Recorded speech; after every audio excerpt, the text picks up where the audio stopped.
Guys, जैसा कि पिछले पार्ट में हमने अभी तक देखा कि गारा एलीट निंजा फोर्स के सामने एक ऐतिहासिक स्पीच देता है और सभी निंजास को एक साथ लड़ने के लिए मोटिवेट करता है। और इस तरफ हम आइलैंड के अंदर नारुतो को देखते हैं और नारुतो उन सभी की सभी चट्टानों को एक के ऊपर एक रखने में कामयाब हो जाता है, वो भी पूरे परफेक्ट बैलेंस के साथ। हे मिस्टर ऑक्टोपस, देखा मैंने इसे कर दिखाया। Yes Naruto, you are the best, you did it, but doing this is not a बड़ी बात। इसके बाद जो तुम्हें करना है वो बहुत ज्यादा डिफिकल्ट है, तो चलो वापस वहीं पर चलते हैं जहाँ पर तुमने अपनी ट्रेनिंग को शुरू किया था। वो जगह इसके लिए परफेक्ट रहेगी। Fool you fool. और इस तरफ एलीट निंजा फोर्स अपने अपने कैप्टन के साथ निकल चुकी है। सभी लोग पूरे जोश के साथ अकात्सुकी को हराने के लिए आगे बढ़ते हैं। आसमान में हम कमांडो फोर्स को देखते हैं। इस टीम के अंदर कुछ 7 से 8 मेंबर्स है और इनका काम है आसमान में रहते हुए दुश्मन का पता लगाना। और इस टीम का कैप्टन है कानकुरो। और इस तरफ आंको मोती राशि के अकॉर्डिंग फर्स्ट वैली और स्टीम विलेज को खाली कर दिया जाता है और वहाँ के लोगों को कुछ समय के लिए एक अलग जगह पर ट्रांसफर कर दिया जाता है। और यहाँ पर ये कमांडो फोर्स दुश्मन के इलाके में उतर चुकी है। तो हम सभी लोग अब दुश्मन के इलाके में हैं। हम सभी लोग अपना अपना एक बेस कैंप लगाएंगे, सरप्राइज अटैक और जाल बिछाएंगे। सभी सरप्राइज अटैक्स के बीच में 10 मीटर का फासला रखना। साइमन, पूरे रास्ते पर पेपर बॉम्ब्स लगा दो। साई, तुम आसमान में उड़कर दुश्मन पर नजर रखोगे और तुम अपने अर्थ स्टाइल का यूज करके एक गड्ढा बनाओ। होमुरा और तायु, तुम सेंसे टाइप होना, तुम्हें दुश्मन का पता लगाना है। वो काबूटो और ओचिमारू का निंजुत्सु यूज कर रहा है, जिससे शायद से रीएनिमेशन जुत्सु कहा जाता है। और उस जुत्सु का यूज करके मरे हुए लोगों को जिंदा किया जा सकता है और उसके बाद वो मरते नहीं है। उस जुत्सु को रोकने का सिर्फ एक ही तरीका है, उनकी आत्मा को सील कर दिया जाए। फिलहाल हमारा मकसद काबूटो को पकड़ना है और उसके बाद हम उसके जुत्सु को अपने गेंजुत्सु से तोड़ेंगे। जल्दी से यहाँ पर जाल बिछाने शुरू कर दो। और इस सभी लोग यहाँ पर एक बेस बनाकर जाल बिछा देते हैं। और इस तरफ हम देखते हैं कि दारुई की टीम गारा की टीम से अलग हो जाती है, जैसा कि इनका प्लान था। और इस तरफ कायो किसी की प्रेजेंस को सेंस करता है। अरे ये तो नॉन सेंसरी जुत्सु है, दुश्मन तो नहीं आ गया?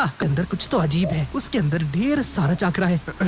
मुझसे दूर हो जाओ, भागो यहाँ से, अपनी जान बचाकर भागो। कायो, यहाँ पर जल्दी से वापस आओ, उसे इसी वक्त छोड़ दो। दरअसल इस उन्हें इनके ठिकाना आता है कि ये सासुरी का काम है। और जैसे ही कायो इनके ठिकाने के नजदीक पहुँचता है, तभी यहाँ पर एक जबरदस्त धमाका हो जाता है। पर तभी वो स्टोन निंजा अपने अर्थ स्टाइल जुत्सु का यूज करके अपने ठिकाने को जमीन के अंदर ले जाता है। सासुरी और देईदारा को लगता है कि सब कुछ खत्म हो गया है, पर सभी लोग नीचे जिंदा हैं, यहाँ तक कि वो कायो भी बस थोड़ा सा जख्मी हो चुका है उस धमाके की वजह से। पर उस केन के चीथड़े उड़ चुके हैं। ऊपर साई इस धमाके को देखता है और समझ आता है कि फाइट शुरू हो चुकी है। शिट, मैं उस आदमी को नहीं बचा पाया। किरी, काओ के घावों को ठीक करो। एक सेकंड, वो लोग वापस आ रहे हैं, सावधान हो जाओ। और तभी 2 और निंजास ऊपर से नीचे कूदते हैं। ये इन्हीं की टीम के मेंबर्स हैं, पर इस वक्त ये लोग सासुरी के कंट्रोल में हैं। मैं तो इनको जानता हूँ, ये हमारे ही विलेज के हैं। कितने कायर है ये लोग, खुद नहीं आते। और तभी एक और निंजा इन पर हमला करने के लिए नीचे कूदता है। पर तभी साई यहाँ पर आकर उस निंजा को नीचे जमीन पर पटक देता है। और तभी देईदारा यहाँ पर आ जाता है। क्या बात है साई, बहुत बढ़िया।